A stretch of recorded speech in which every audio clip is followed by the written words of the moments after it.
बेटा यहाँ पे एक 3x3 मैट्रिक्स दिया हुआ है, ये जो दिखाई दे रहा है ना, और इसके साथ एक कंडीशन दी हुई है A into A transpose is equal to 9I, ठीक है ना, 9 टाइम्स आइडेंटिटी मैट्रिक्स।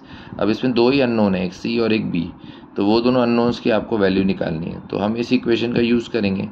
तो पहले A लिखा और उसके आगे A ट्रांसपोज लिखा, मतलब रोज़ और कॉलम्स इंटरचेंज कर दिए, ठीक है। फिर रो टू कॉलम हम मल्टीप्लिकेशन करते हैं, तो उससे हमारे पास ये वाले एलिमेंट्स आते हैं 9 0, और उसके बाद ये जो एलिमेंट आएगा first row with third column आएगा, है ना, तो C + 4 + 2B, और इसी तरह से बाकी के एलिमेंट 0 9 राइट 2C + 2 - 2B और बाकी के।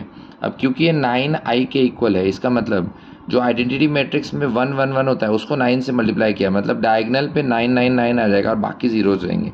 तो अब इक्वलिटी ऑफ मैट्रिसेस से दो मैट्रिसेस अगर इक्वल होते हैं तो कॉरेस्पॉन्डिंग एलिमेंट्स सेम होते हैं।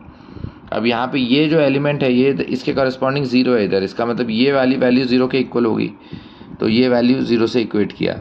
4 उस तरफ चला गया, तो 4 अगर उस तरफ चला गया तो 2B + C का वैल्यू -4 हो गया। ओके, उसी तरह से अब यहाँ पे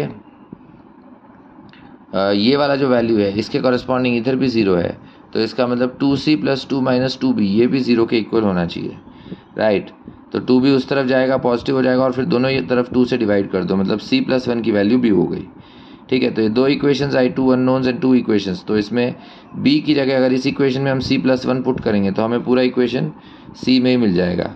तो उसके बाद अगर सॉल्व करते हैं तो 3C की वैल्यू आती है -6, मतलब C की वैल्यू -2, और B जो है वो C + 1 है, मतलब C की वैल्यू अगर -2 इधर पुट करी तो -2 + 1 मतलब B की वैल्यू -1 हो जाएगी।